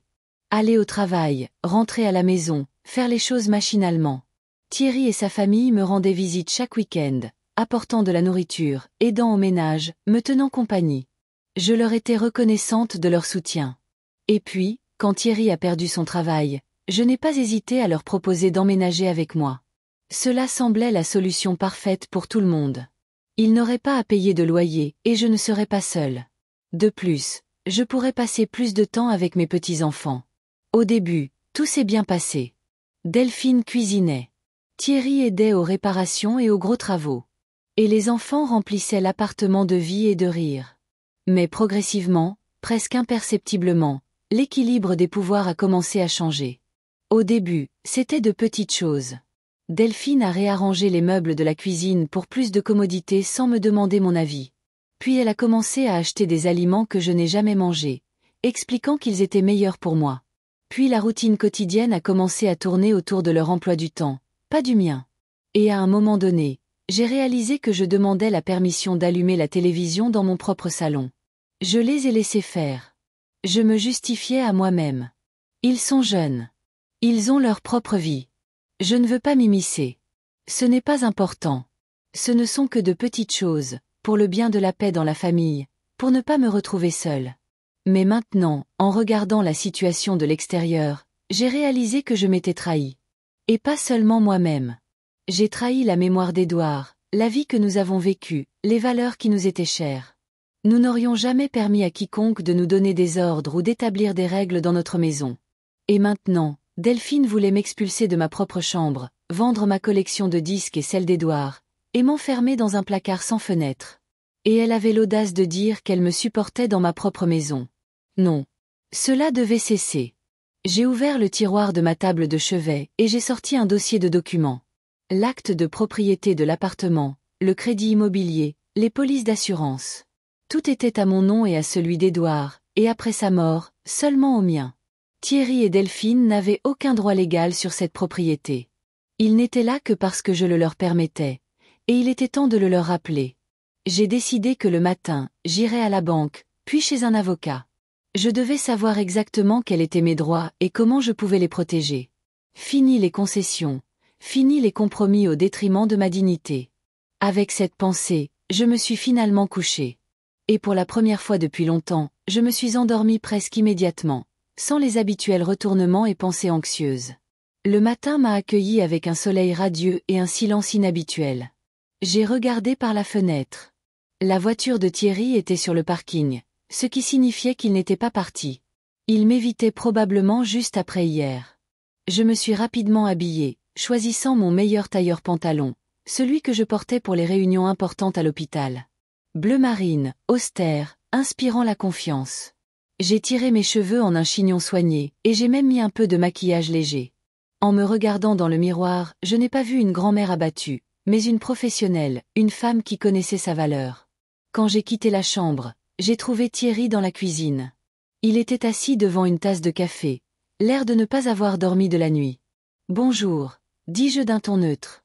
Il a sursauté et m'a regardé avec des yeux fatigués. « Maman, à propos d'hier. » Delphine ne le pensait pas. Elle était juste sur les nerfs. « Pas d'excuses, Thierry. » Je me suis versé du thé. Delphine a dit exactement ce qu'elle pense, et j'apprécie son honnêteté. « Tu vas quelque part. » Il a jeté un coup d'œil à mon tailleur. « J'ai des choses à faire en ville, dis-je, sans entrer dans les détails. Je serai de retour pour le dîner. » Il a hoché la tête, ne voulant manifestement pas poursuivre la conversation. J'ai fini mon thé, j'ai pris mon sac et j'ai quitté l'appartement, sentant ma résolution grandir à chaque pas. Mon premier arrêt fut la banque. Ma conseillère était une jeune femme nommée Stéphanie, au sourire professionnel et au regard attentif. « Comment puis-je vous aider aujourd'hui, Madame Herry ?» demanda-t-elle alors que nous nous asseyions à son bureau. « J'ai besoin d'informations sur mon prêt immobilier, » dis-je en sortant un dossier de documents. « Je veux savoir combien il me reste à payer et quels sont mes droits en temps. » que seul propriétaire du bien. Stéphanie a tapé quelque chose sur l'ordinateur, étudiant mon compte. Vous avez un très bon historique de crédit, Madame Herry, a-t-elle fait remarquer. Vous n'avez jamais manqué un paiement en... Elle a fait défiler l'écran. En 38 ans de prêt. Impressionnant. J'ai ressenti une bouffée de fierté. Édouard et moi avions toujours été disciplinés dans nos finances, et j'avais maintenu cette discipline après sa mort. Il ne vous reste que 3 mensualités, a dit Stéphanie. Après cela, l'appartement sera entièrement à vous. 3 mensualités. Juste 3 mois, et le prêt de 30 ans que nous avions contracté avec Édouard quand nous étions de jeunes parents avec des rêves pour l'avenir serait remboursé. Et mes droits ? Ai-je demandé. Puis-je expulser quelqu'un de l'appartement ? Stéphanie a légèrement haussé les sourcils. Vous êtes l'unique propriétaire selon les documents. Cela vous donne le plein droit de décider qui peut vivre dans votre propriété et qui ne le peut pas. Elle m'a recommandé de consulter un avocat spécialisé en droit immobilier, et m'a donné les coordonnées d'un avocat de sa connaissance. 1 heure plus tard, j'étais assise dans le bureau de maître Richard Lefebvre, un homme âgé aux tempes grises et au regard perçant. Alors, Madame Herry, voyons si j'ai bien compris la situation. Il a parcouru les documents que je lui avais donnés. Votre fils et votre belle-fille vivent dans votre appartement depuis 3 ans sans bail, n'ont payé aucun loyer et essaient maintenant de limiter vos droits en tant que propriétaire. J'ai hoché la tête, ressentant un étrange sentiment de soulagement que quelqu'un d'autre l'ait formulé si clairement. Et hier, ma belle-fille a dit que je ne vivais là que parce qu'il me tolère, ai-je ajouté. Même si c'est mon appartement et que je paie toujours le crédit. Maître Lefebvre a secoué la tête. Je crains que ce ne soit un cas classique d'abus émotionnel sur personne âgée par des proches, dit-il. Malheureusement, je rencontre de telles situations plus souvent que je ne le voudrais. Abus émotionnel. Ces mots m'ont frappé comme une gifle. Je n'avais jamais pensé à ma situation en ces termes, mais c'était vrai. Humiliation constante, dévalorisation de mes sentiments, mépris de mes besoins. N'est-ce pas de l'abus ? Quelles sont mes options ? Ai-je demandé, essayant de paraître calme. En tant que propriétaire, vous avez tout à fait le droit d'expulser des locataires indésirables, a expliqué l'avocat. Même s'il s'agit de vos proches, la loi est de votre côté. Il a expliqué la procédure. Mise en demeure formelle de quitter les lieux, précisant la date à laquelle ils doivent libérer les lieux. S'ils refusent, vous pouvez aller au tribunal. Mais je recommanderais de commencer par une conversation, a ajouté maître Lefebvre. Expliquez-leur la situation. Faites-leur savoir que vous connaissez vos droits et que vous êtes prête à les défendre. Souvent, cela suffit à faire réfléchir les gens. J'ai hoché la tête, pensant à ce qu'il avait dit. Je ne voulais pas porter l'affaire devant les tribunaux. Après tout, c'étaient mon fils et mes petits-enfants. Mais je ne pouvais pas continuer à vivre dans une situation aussi humiliante. Et les enfants ? Ai-je demandé. Mes petits-enfants ont 17 et 14 ans. Je ne veux pas qu'ils souffrent. C'est une question difficile, a admis l'avocat. Mais légalement, ce sont des mineurs et ils sont sous la garde de leurs parents. Si vous expulsez les parents, les enfants partent avec eux. C'était la partie la plus difficile. La pensée de ne pas voir Rachel et Olivier tous les jours était douloureuse. Mais la situation actuelle était-elle meilleure ? Était-ce bon pour eux de grandir dans une maison où leur grand-mère était humiliée et leurs parents se disputaient constamment ? J'ai remercié maître Lefebvre pour ses conseils et j'ai quitté son bureau avec un plan d'action et un modèle de mise en demeure qu'il m'avait aidé à rédiger. Sur le chemin du retour, je me suis arrêtée dans un café pour reprendre mon souffle et réfléchir à nouveau. J'ai commandé une tasse de thé et je me suis assise à regarder les gens passer. Chacun plongé dans sa propre vie, ses propres problèmes, ses propres joies. Que voulais-je vraiment ? Expulser mon fils et sa famille, ou simplement retrouver mon respect de moi-même, ma dignité, le contrôle de ma propre vie ? Je n'ai pas trouvé la réponse devant cette tasse de thé, mais je savais avec certitude que je ne pouvais pas revenir en arrière. Quand je suis rentrée, il n'y avait que Rachel. Elle était assise dans le salon avec un livre, mais quand elle m'a vue, elle l'a posé et s'est levée. « Mamie, j'étais inquiète. Tu ne pars jamais aussi longtemps sans le dire. »« Je suis désolée, ma chérie. » J'ai souri, touchée par son inquiétude. J'avais des choses importantes à faire. Je suis allée dans la cuisine pour préparer le dîner, mais Rachel m'a suivie. « Mamie, je voulais parler d'hier. » Elle avait l'air troublée. Ce que maman a dit était horrible. J'ai tellement honte d'elle. J'ai posé les courses et je me suis tournée vers ma petite fille. « Tu n'as pas à avoir honte des actions de tes parents, Rachel. Mais j'ai honte. Elle a secoué la tête. Pas seulement pour hier, pour tout ce qu'ils te font. C'est comme si tu n'étais pas une personne, juste une femme de ménage pratique. Je pouvais voir à quel point c'était difficile pour elle de dire ça. Une jeune fille de 17 ans ne devrait pas ressentir une telle honte pour ses parents. Je suis allée voir un avocat aujourd'hui, dis-je, décidant d'être honnête avec elle. J'ai appris mes droits en tant que propriétaire de l'appartement. Rachel a hoché la tête, sans paraître surprise. Tu vas les expulser? Je n'ai pas encore décidé, ai-je admis. Mais je ne les laisserai plus me traiter comme ils l'ont fait ces dernières années.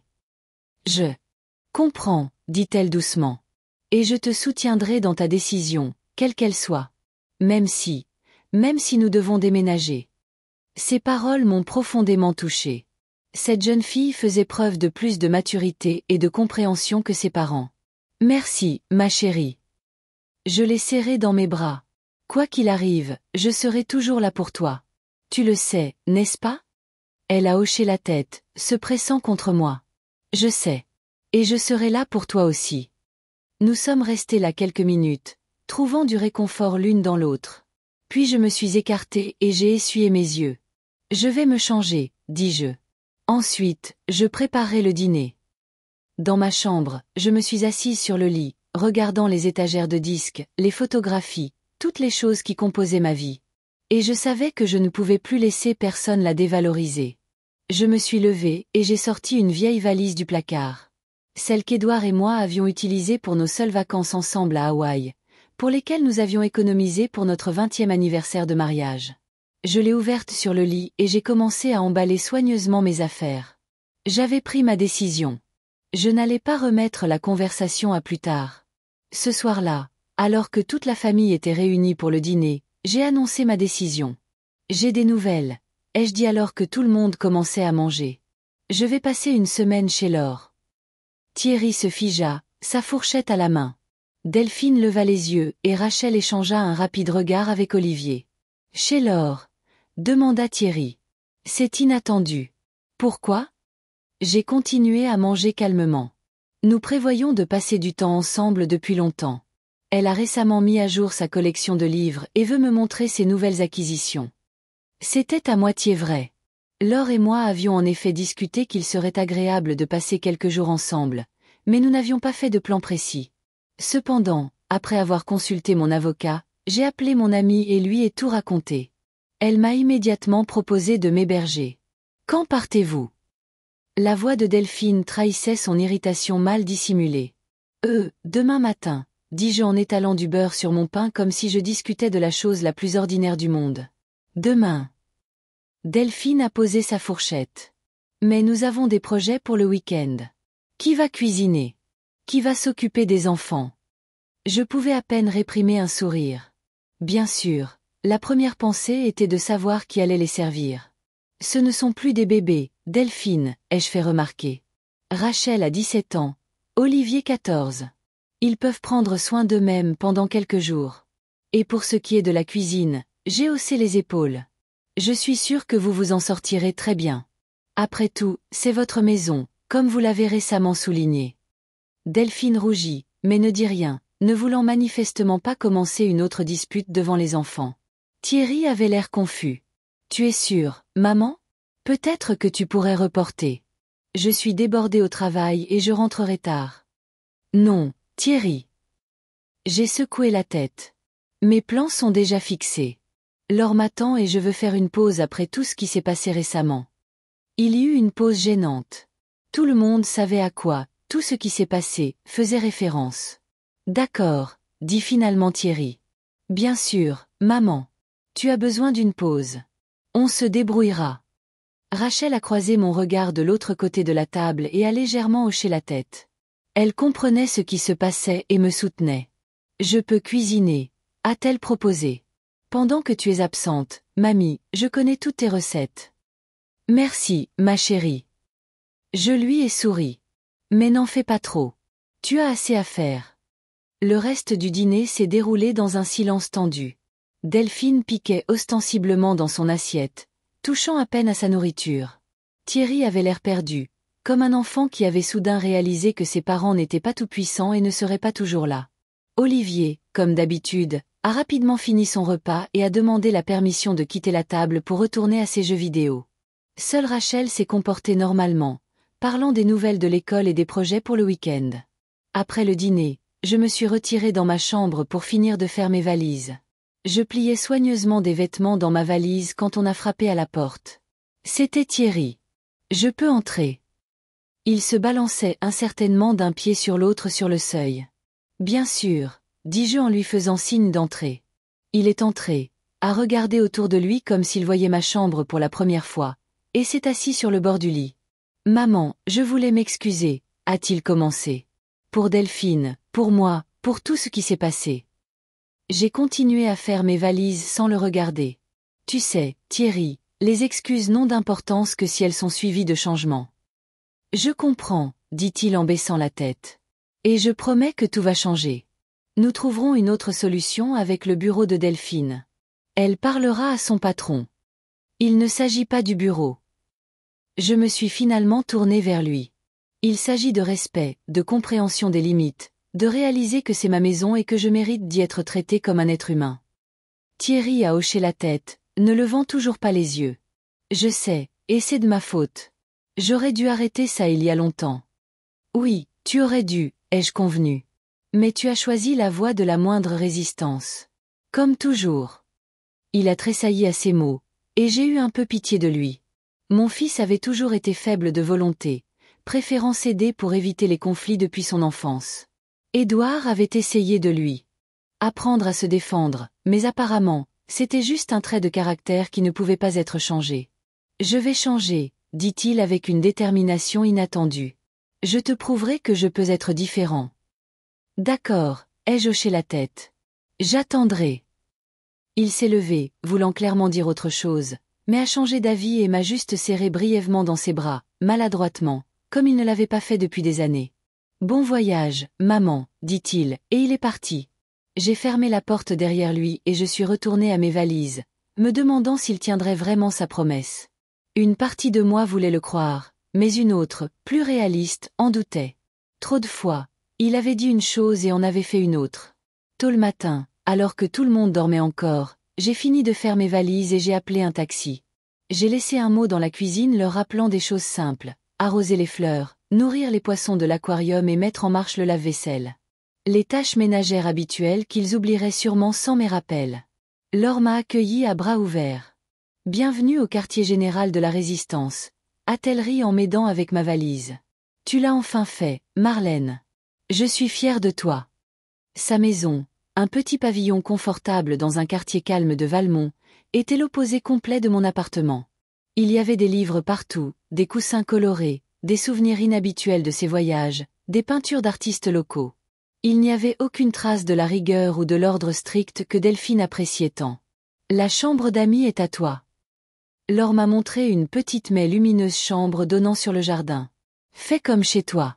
Ensuite, on boira du vin et on fera des plans de vengeance. » J'ai ri, sentant la tension des derniers jours commencer à se dissiper. Pas de vengeance, juste la justice. Ennuyeux, a-t-elle cligné de l'œil. Mais je te soutiendrai dans ta décision, quelle qu'elle soit. La semaine chez Laure est passée à toute vitesse. Nous sommes allés au cinéma, au musée, à un concert dans le parc. Nous avons cuisiné le dîner ensemble, joué à des jeux de société, discuté de livres. C'était comme si j'étais revenue à l'époque où j'étais juste Marlène, une femme avec ses propres intérêts, opinions et désirs. Pas une grand-mère, pas une femme de ménage, pas un fantôme dans ma propre maison. Chaque soir, Rachel m'appelait pour me dire comment les choses se passaient à la maison. Selon elle, Delphine était furieuse que je sois partie, mais elle essayait de ne pas le montrer. Thierry passait plus de temps au travail qu'à la maison. Et Olivier, à la surprise de tous, a commencé à aider à la maison, laver la vaisselle, sortir les poubelles, et même cuisiner le dîner du dimanche. « Tu lui manques, mamie », a dit Rachel. Même s'il ne l'admettra jamais. Cela m'a réchauffé le cœur. Mes petits-enfants me manquaient aussi. Malgré tout ce qui s'était passé, ils faisaient partie de ma vie, de ma famille. La veille de mon retour, j'ai rencontré Maître Lefebvre, mon avocat. Nous avons discuté des prochaines étapes, et il m'a remis la mise en demeure officielle. un document rédigé conformément à toutes les exigences légales. 30 jours, dit-il. Selon la loi, vous devez leur donner au moins 30 jours pour déménager. S'ils ne partent pas dans ce délai, nous irons au tribunal. J'ai lu attentivement le document. Il était rédigé dans un langage juridique sec, sans émotion, simplement une déclaration de fait que moi, en tant que propriétaire, je demandais que le logement soit libéré dans les 30 jours. Êtes-vous sûr de vouloir faire ça ? A demandé maître Lefebvre en remarquant mon expression pensive. Il n'est pas trop tard pour changer d'avis. J'ai secoué la tête. Non, je suis sûr que c'est nécessaire. Il a hoché la tête et m'a serré la main. Vous êtes une femme forte, Madame Herry. Ne laissez personne vous convaincre du contraire. Le jour de mon retour, je ressentais un étrange mélange d'anxiété et de détermination. D'un côté, je savais que je faisais ce qu'il fallait. De l'autre, j'avais peur de la réaction de mon fils, de ma belle-fille, même de mes petits-enfants. Étais-je trop cruelle ? Étais-je en train de détruire notre famille pour de bon ? Comme si elle lisait dans mes pensées, Laure m'a serré dans ses bras avant que je ne parte. Souviens-toi, Marlène, a-t-elle dit. Tu ne détruis pas ta famille. Ils l'ont fait avec leur attitude envers toi. Tu ne fais que restaurer la justice et ta dignité. J'ai hoché la tête, reconnaissante de son soutien, et je suis montée dans le taxi qui devait me ramener à la maison. Rachel a ouvert la porte de l'appartement. En me voyant, elle s'est illuminée et s'est précipitée pour me serrer dans ses bras. Mamie, enfin! Tu nous as tellement manqué. Olivier est apparu derrière elle, toujours aussi gauche, avec sa frange lui tombant sur les yeux, mais cette fois sans casque. Salut, mamie, dit-il, et à ma surprise, il m'a aussi serré dans ses bras, bien que de manière plus réservée que sa sœur. Vous m'avez manqué aussi. J'ai souri, touché par leur retrouvaille. Comment vous êtes-vous débrouillé sans moi? On a survécu. Rachel a levé les yeux au ciel.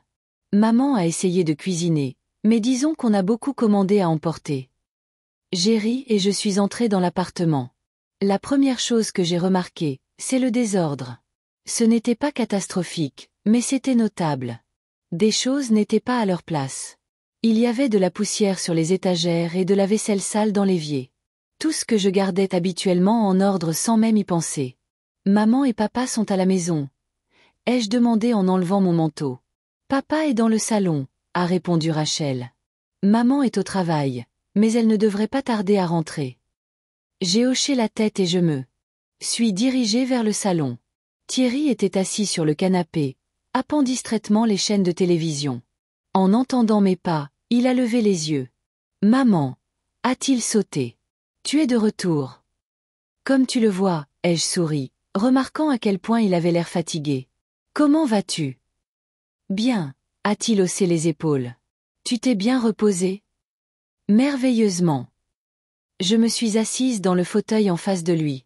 Laure te dit bonjour. On n'avait pas passé un si bon moment depuis longtemps. Thierry a hoché la tête, ne sachant manifestement pas quoi dire d'autre. Une pause gênante s'est installée.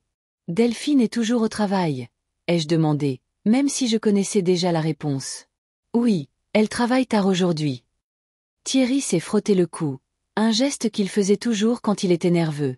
Elle est très occupée avec sa nouvelle promotion. Je comprends, ai-je hoché la tête. Quand elle rentrera, il faudra qu'on parle, tous ensemble. Quelque chose dans mon ton l'a tendu. À propos de quoi? De notre avenir, ai-je répondu simplement. De la façon dont nous allons vivre à partir de maintenant. Thierry a baissé les yeux comme s'il comprenait où la conversation allait mener. D'accord, dit-il finalement.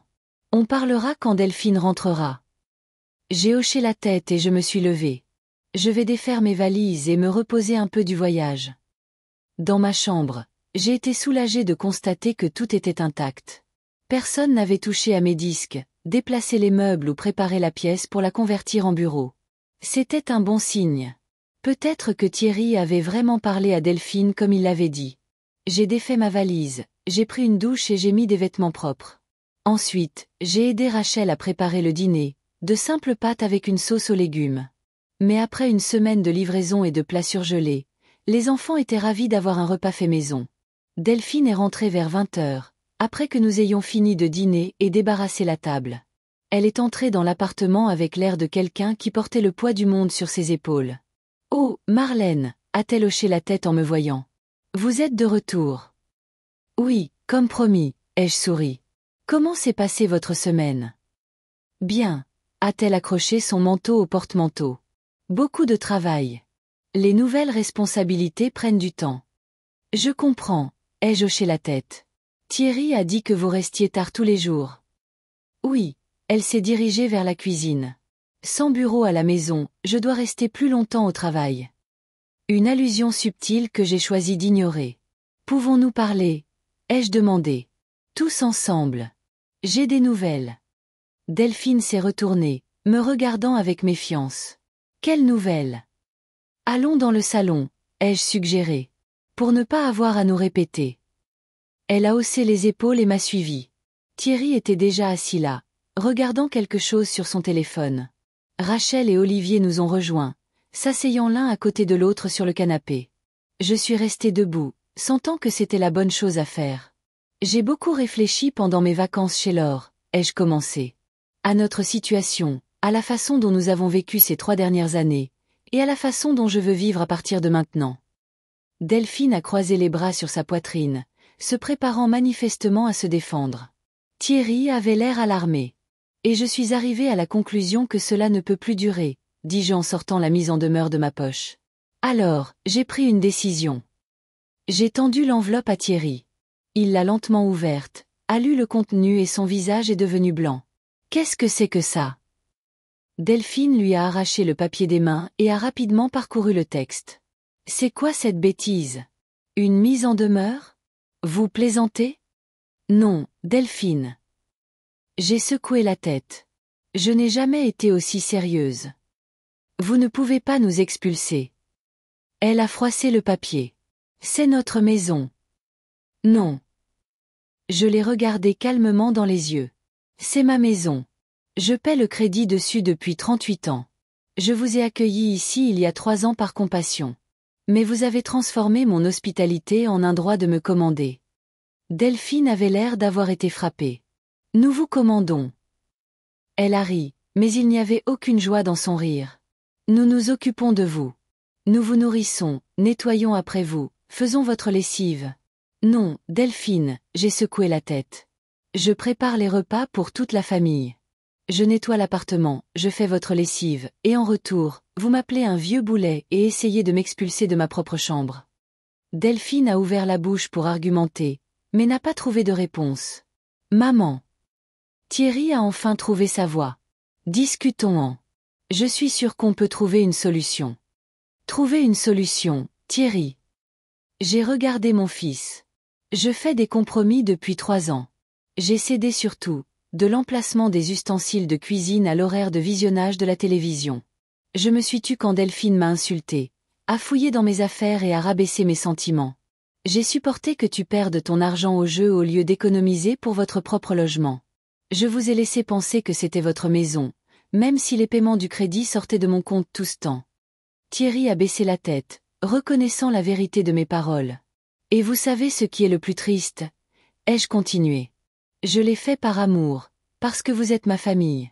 Mais j'ai récemment réalisé que le véritable amour, ce n'est pas de laisser les autres vous traiter comme un paillasson. Le véritable amour, c'est de fixer des limites saines et d'exiger le respect. Et c'est pour ça que vous nous mettez dehors? La voix de Delphine était amère. Votre fils unique et vos petits-enfants. Je vous donne 30 jours pour trouver un autre logement, ai-je répondu. C'est plus que ce que la loi exige, et je suis prête à aider pour le premier mois de loyer si vous en avez besoin. Quelle générosité, a ricané Delphine. Avez-vous pensé aux enfants? Ils devront changer d'école, d'amis. En fait, j'ai regardé Rachel et Olivier. Je voulais leur proposer de rester avec moi, s'ils le souhaitent. Il y a des chambres disponibles, beaucoup d'espace. Quoi? Delphine a sursauté. Vous voulez diviser notre famille? Non. J'ai secoué la tête. Je leur offre un choix. Rachel a 17 ans. Elle terminera le lycée dans 1 an. Olivier a 14 ans. Il est assez grand pour prendre ses propres décisions. S'ils veulent rester avec vous, je comprendrai. S'ils veulent rester ici, notre porte est toujours ouverte. Delphine s'est tournée vers les enfants. Vous avez entendu cette folie? Elle veut détruire notre famille. Rachel a échangé un regard avec son frère. Maman, personne ne détruit la famille, dit-elle doucement. Mamie veut juste être traitée avec respect, et je la comprends. Alors, tu es de son côté. Delphine a plissé les yeux. Après tout ce que nous avons fait pour toi. Je ne prends pas parti, Rachel s'est redressée. Mais j'ai vu comment vous avez traité mamie pendant toutes ces années, et ce n'est pas juste. Delphine a regardé Olivier. Et toi? Tu vas trahir tes propres parents, toi aussi? Olivier, qui était resté silencieux jusqu'alors, a soupiré. Maman, arrête d'être si dramatique. Personne ne trahit personne. C'est la maison de mamie, et toi et papa, vous n'avez pas été très gentils avec elle. Delphine avait l'air comme si tous ceux qu'elle aimait l'avaient trahi. Elle s'est tournée vers Thierry pour du soutien, mais il regardait le sol, ne voulant manifestement pas s'impliquer. Très bien, dit-elle finalement. Très bien. C'est donc comme ça que ça va se passer. Eh bien, Marlène, vous avez gagné. Nous déménagerons comme vous le souhaitez. Mais ne pensez pas que nous serons encore une famille après ça. Nous serons toujours une famille, ai-je répondu. Mais maintenant, à mes conditions. Avec un respect mutuel et des limites saines. Delphine a ricané, a attrapé son sac et est sortie en trombe de l'appartement, claquant la porte derrière elle. Thierry est resté assis quelques secondes de plus, puis a soupiré lourdement et l'a suivi. Comme toujours, choisissant la voie de la moindre résistance. Nous sommes restés tous les trois, moi et mes petits-enfants. Il y eut un silence, rompu seulement par le tic-tac de la vieille horloge sur le mur. Mamie, dit finalement Rachel. Tu es sûre que ça ne te dérange pas si on reste avec toi? Bien sûr que non, ai-je souri. C'est votre maison autant que la mienne. Mais c'est votre décision. Ils ont échangé des regards, communiquant silencieusement entre eux. Je reste, dit fermement Rachel. Au moins jusqu'à ce que je finisse le lycée. Ensuite, on verra. Moi aussi, a hoché la tête Olivier. L'Internet est bon pour les jeux ici. J'ai ri, ressentant un soulagement sincère pour la première fois depuis longtemps. Alors c'est réglé. On se débrouillera ensemble. Ils sont allés dans leur chambre. Rachel pour se préparer au contrôle de demain. Olivier pour retourner à ses batailles virtuelles. Je suis restée dans le salon, fixant la porte fermée derrière laquelle Thierry et Delphine avaient disparu. Je savais qu'ils reviendraient pour récupérer leurs affaires, parler aux enfants, peut-être essayer de me faire changer d'avis. Mais je ne changerai pas ma décision. Assez de concessions, assez de compromis au détriment de ma propre dignité. Je me suis approchée de l'étagère de disques dans le salon, cette même collection qu'Édouard et moi avions mis une vie à constituer et que Delphine voulait jeter. J'ai passé mes doigts sur les tranches, en cherchant un en particulier. Le voilà, Kind of Blue de Miles Davis, l'album préféré d'Édouard. J'ai soigneusement sorti le disque de sa pochette et l'ai placé sur la platine. Les sons doux et mélancoliques de la trompette ont rempli la pièce. J'ai fermé les yeux, laissant la musique m'envelopper, me ramener au jour où Édouard et moi nous asseyions ici le soir, nous tenant la main et rêvant de l'avenir. Tu serais fier de moi, lui dis-je en pensée. J'ai enfin pris ma défense. Je savais que la route à venir ne serait pas facile. Thierry pourrait être offensé. Delphine garderait sûrement de la rancune, et même mes petits-enfants pourraient reconsidérer leur décision de rester avec moi. Mais pour la première fois depuis longtemps, je sentais que j'étais en contrôle de ma vie, que je n'étais pas un fantôme dans ma propre maison, mais sa propriétaire légitime. J'ai ouvert les yeux et j'ai souri en regardant les murs familiers, les photographies sur la cheminée, les fauteuils confortables où nous nous asseyions en famille. Cette maison avait vu tant d'histoires, heureuses et tristes, ordinaires et extraordinaires. Et maintenant, un nouveau chapitre commençait. Mon chapitre. J'ai monté un peu le volume et j'ai commencé à bouger au rythme de la musique. Lentement, incertainement au début, mais progressivement plus librement. Je n'avais pas dansé depuis combien de temps? 5 ans. Pas depuis la mort d'Édouard. Mais mon corps se souvenait des mouvements, du rythme, du sentiment de liberté que la musique me donnait. J'ai tournoyé dans le salon, laissant les sons de la trompette de Miles Davis me guider, tout comme Édouard m'avait autrefois guidé dans la danse. Et à chaque pas, à chaque tour, je sentais le poids des années d'humiliation et de reniement de soi tomber de mes épaules. C'était ma maison, ma vie, et j'avais enfin retrouvé le droit de la contrôler. Quand le disque s'est terminé, je me suis arrêtée au milieu de la pièce, légèrement essoufflée et agréablement fatiguée. Pour la première fois depuis longtemps, j'ai souri sans effort, sans avoir besoin de cacher mes vrais sentiments. Rachel se tenait sur le seuil, me regardant avec un sourire tendre. Tu dansais, mamie, dit-elle. Je ne t'ai pas vu danser depuis papy. Oui, ai-je hoché la tête. Il est temps de se souvenir comment faire. Elle s'est approchée et m'a serré dans ses bras. Je suis contente que tu sois de retour, a-t-elle murmuré. La vraie toi. Je l'ai serrée forte en retour, sachant ce qu'elle voulait dire. J'étais vraiment de retour.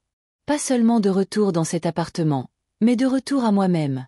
À la Marlène Herry qui connaissait sa valeur et n'avait pas peur de se défendre. Et cette Marlène n'allait nulle part.